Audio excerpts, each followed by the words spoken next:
तेलंगाना बदल रहा है। आप किसी भी गली बाजार में जाइए तो यहाँ की जनता आपको कहती मिलेगी, तेलंगाना वांट्स चेंज। क्यों चाहिए चेंज?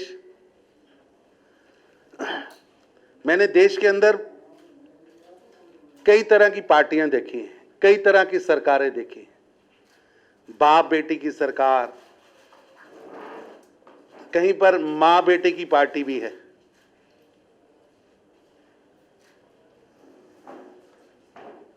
यहां पर मैं हैरान हूं, कुटुंब की पार्टी है।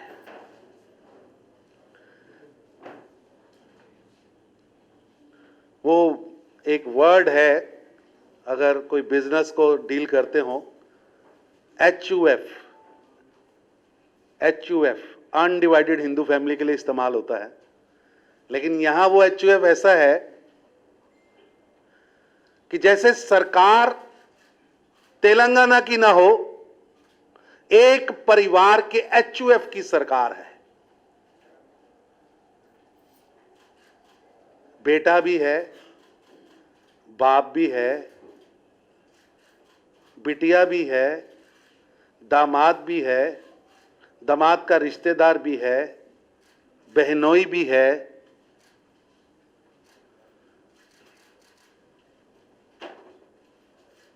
ऐसी फैमिली रूल। और जो जहां सबसे बड़ी बात देखी मैंने कि आपस के अंदर रेस है, इट इज अ रेस, कि बेटा स्टेट को ज्यादा लूटेगा, बेटी ज्यादा उगराही करेगी, कि दामाद धन इकट्ठा करेगा। पूरी की पूरी फैमिली तेलंगाना को लूटने के लिए, यहां के साधनों को लूटने के लिए, यहां के लोगों के अधिकारों को लूटने के लिए लगी हुई है।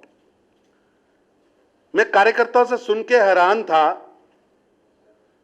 कि पूरी दुनिया में महामारी का प्रकोप था,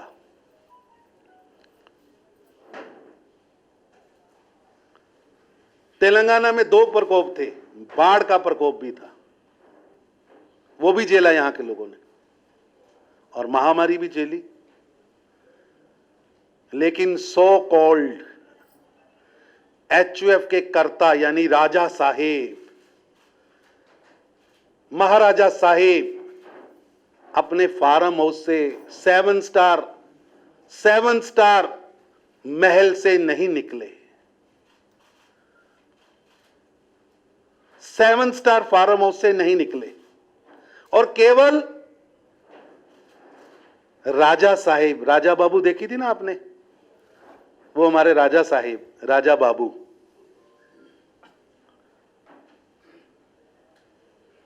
रिलीफ तो बहुत दूर। देश में सरकारें हैं, कर्नाटका की बिल्कुल पास लगती सरकार है, स्टेट गवर्नमेंट ने अपना पैकेज घोषित किया। 8 महीने में रिक्शा वाला, ऑटो वाला, रेडी वाला, खमचे वाला 4 महीने 3 महीने कहां से रोटी खाई स्टेट के राजा साहिब। मैं राजा बाबू से पूछना चाहता हूं कि कोई दर्द आया उनके मन में? राजा बाबू मस्त है 7 स्टार फार्म हाउस में, और तेलंगाना की जनता पिस रही है, बाढ़ से भी लड़ रही है, महामारी से भी लड़ रही है। भारतीय जनता पार्टी तेलंगाना पूछती है, राजा साहेब, राजा बाबू, एक गांव जहां जाकर आपने एक हॉस्पिटल, एक डिस्पेंसरी, एक रिक्शा वाले के घर पे आपने विजिट किया? कहते राजा बाबू जी की शर्ट के क्रीज नहीं टूटते, राजा बाबू, तेलंगाना की जनता को सेवादार चाहिए, राजा बाबू नहीं चाहिए। तेलंगाना की जनता को दर्द जानने वाला चाहिए, दर्द देने वाला नहीं चाहिए। भारतीय जनता पार्टी तेलंगाना दर्द देने वालों के खिलाफ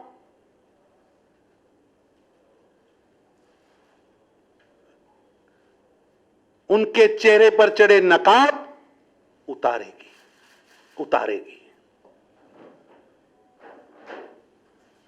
ये नहीं है कि मैं उनसे हिसाब मांग रहा हूं। भारतीय जनता पार्टी राजा बाबू से हिसाब मांग रही। राजा बाबू, हमारा हिसाब ले लो, अपना हिसाब दे दो। अपना हिसाब दो ना राजा बाबू। तुम्हारी कितनी शर्ट है, उसका कितना क्रीज अच्छा है वो नहीं, तुमने कितने गरीब के घर पे कुछ पहुंचाया उसका हिसाब दो। और मित्रों, मैं बड़े गर्व के साथ कहता हूं, भारत के प्रधानमंत्री श्री नरेंद्र मोदी जी के नेतृत्व में जहां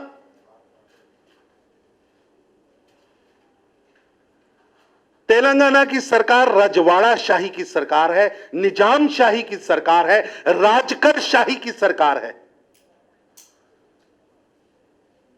भारतीय जनता पार्टी की सरकार गरीबों की सरकार है। तेलंगाना की सरकार के पास समय नहीं है राजा बाबू को अपने महल से निकलने के लिए, उनके पास समय नहीं है।